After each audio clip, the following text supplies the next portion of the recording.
প্রিয় বন্ধুরা, আশা করি ভালো আছেন। আপনাদের সামনে আমি আছি ওয়ার্ল্ড চ্যানেল থেকে মিজান সন্তান।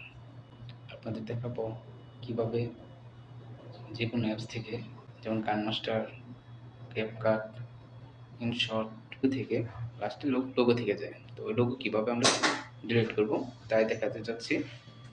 সো ফুল ভিডিওটুকু মনোযোগ সহকারে দেখবেন, স্কিপ না করে। আপনাদের মূল্যবান সময় নষ্ট না করে চলে যায় মোবাইল স্ক্রিনে। প্রিয় বন্ধুরা, তো আপনাদের দেখাবো ক্যাপকাট, ইনশট, কাইনমাস্টার এরকম প্রত্যেকটা অ্যাপস থেকে ভিডিও এডিটিং করার পর যে লোগোটা থেকে যায় বা ইমোজিটা থেকে যায়, এটা কীভাবে রিমুভ করতে হবে, কীভাবে ডিলিট করতে হবে। তো আমরা যদি ক্যাপকাট দিয়ে ভিডিও এডিটিং করি, আমরা ক্যাপকাটে চলে যাচ্ছি। ভিডিওটুকু পুরোটুকু মনোযোগ সহকারে দেখবেন। ভিডিওটা একটু লং হতে পারে, তো তারপরও ধৈর্য সহকারে ভিডিওটুকু দেখুন, স্কিপ না করে। তো আমরা চলে যাচ্ছি ক্যাপকাটে। ক্যাপকাটে যাওয়ার পর এখানে আপনি নিউ ভিডিও, এখানে আপনি নতুন ভিডিও দিতে পারেন বা ফটো এডিটিং। তো এডিটিংয়ে গিয়ে ফটো এডিটিং করতে পারেন।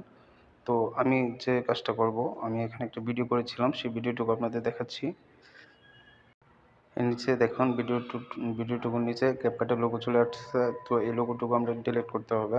তো আমরা এটা কীভাবে ডিলিট করব? এই সরাসরি এই অ্যাপস থেকে যদি আমরা ডিলিট না করতে পারি, তো এই লোগো আপনারা যে জায়গা থেকে ডিলিট করবেন, আমি সেই জায়গায় চলে যাব। এর আগে দেখাচ্ছি লাস্টে এরকম এডিট, এখানে দেখেন ক্যাপকাটের লোগো আছে লাস্টে, এটা ডিলিট করতে হবে। তো আমরা এটা আগে ডিলিট করে দিচ্ছি, তারপর চলে যাচ্ছি আমরা ব্যাগে চলে আসছি। তো আমরা চলে যাব এখানে রিমুভ যে অবজেক্ট আছে, রিমুভ ওয়ান্টেড অবজেক্ট, এই অ্যাপসটা গুগল প্লে স্টোর থেকে আমাদের নামিয়ে নিতে হবে। এই অ্যাপসটুকু নামিয়ে রেখেছিলাম, অ্যাপসে আমরা চলে যাব। এখানে দেখেন সিলেক্ট ভিডিও, সিলেক্ট ইমেজ, মাই গ্যালারি।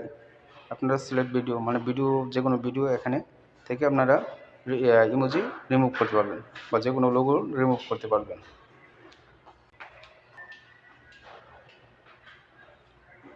এই যে ভিডিও নিচে যে লোগোটুকু আছে, আমরা এটা ডিলিট করবো। এটা কীভাবে ডিলিট করবো, তাই আমাদের উপর থেকে এই মার্কটা আমাদের এভাবে হাত ধরে চেপে নিচে নামিয়ে নিতে হবে এবং এটাকে একদম কর্নার দিতে হবে।